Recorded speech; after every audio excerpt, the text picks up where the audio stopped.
ចេញស្នាដៃដាំបាយម្ដងបាទចង់និយាយថាខ្លោចបាយតែបណ្ដោយលើដាំបាយសាច់ជាថ្មីលាងឆ្នាំងឲ្យស្អាតសិនចាំដាក់ដាំបាយម្ដងទៀតហា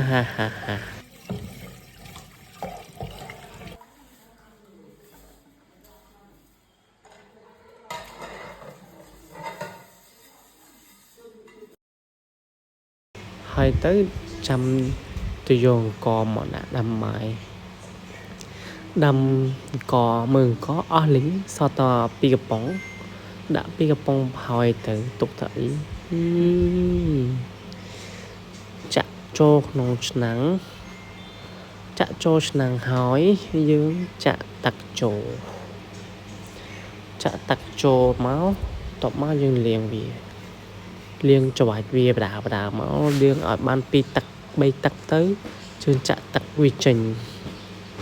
ចាក់ឲ្យស្អាតទឹកនឹងទឹកស្អាតទេចាក់ចូលទុកនឹងទៅយើងទុកលាងចានទៀតតបមកយើងចាក់ឲ្យស្អាតវាស់ទឹកឲ្យគ្រប់មួយថ្នាំងដៃ